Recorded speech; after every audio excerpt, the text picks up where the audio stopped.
So you want to start a podcast and set up a home studio, but like many people, you get tripped up by all the options and the equipment that are out there.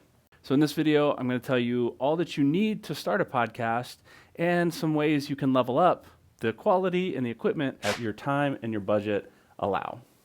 Let's get into it.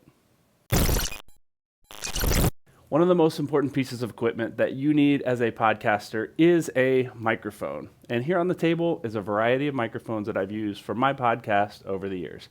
From things that got me started to things that I'm currently using and everything in between. If you're just starting out as a podcaster, I actually wouldn't recommend buying all of these microphones or really even buying any of these microphones.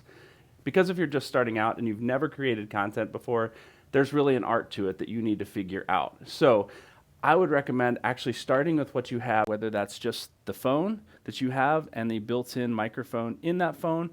Even better than that, if you have the ability to do it, if you still have a pair of wired headphones with a built-in microphone that maybe came with your phone, this is really a great option, better than say Bluetooth earbuds or AirPods Pro, or even these Sennheiser earbuds that are really high quality that you see here on the table.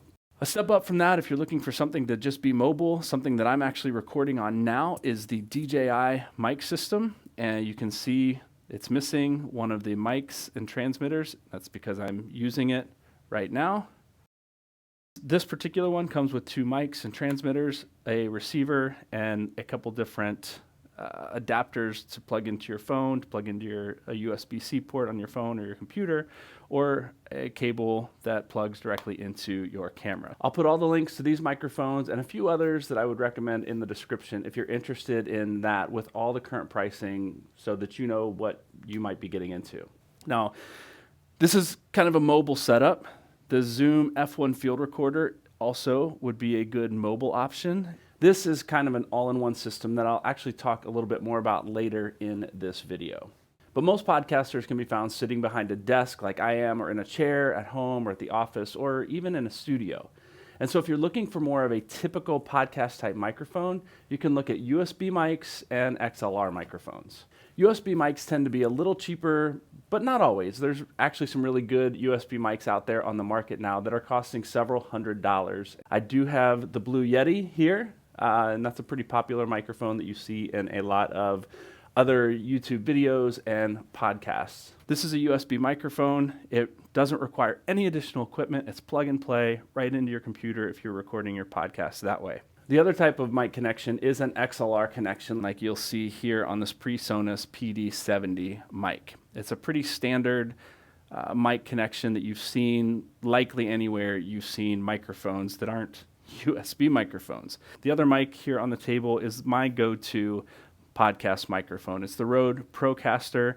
It's the heftiest mic on the table. I believe it's the most expensive mic on the table, but it's still within budget, coming in under $200. So great microphone here. Just wanted to show you, these are the mics that I've used through the years as a podcaster, and the one that I'm currently using now, and the ones that I travel with when I do interviews on the road.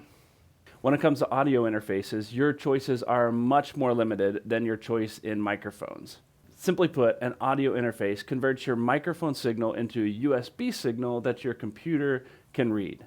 The ones I have here on the table are the audio interfaces that I use on a regular basis.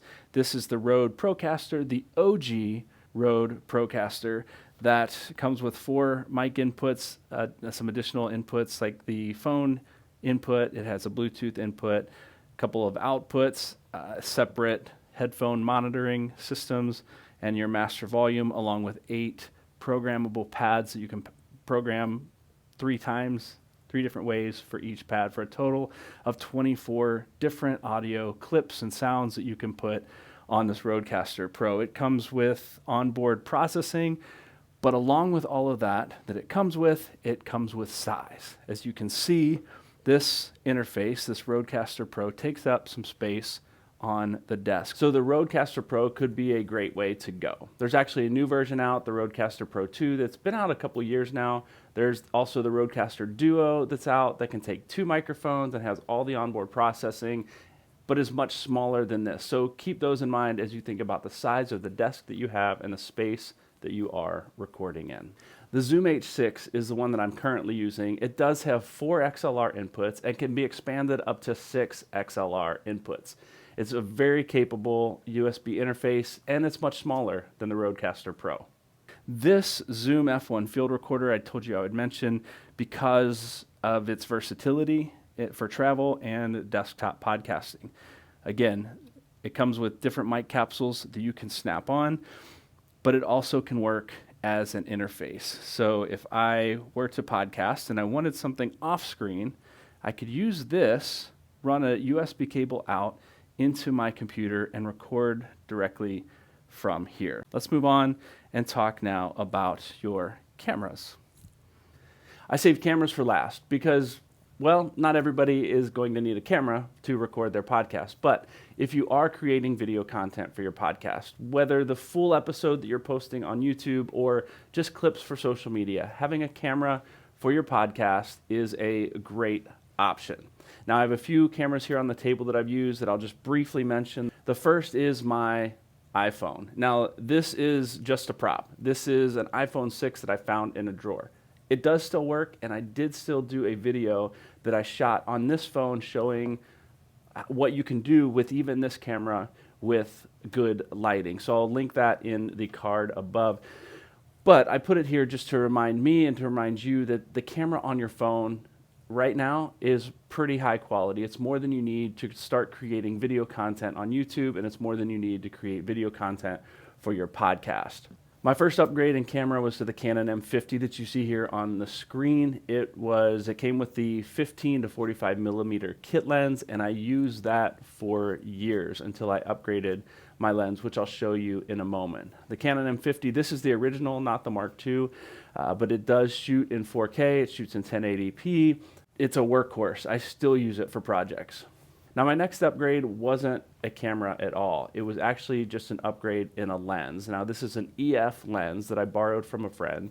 It's very high quality. It's very hefty, but being an EF lens, it doesn't fit the EF-M mount on my Canon M50. So I did have to go out and purchase the Viltrox Speed Booster. You just click it on the lens, snap the lens on the camera, and you're good to go.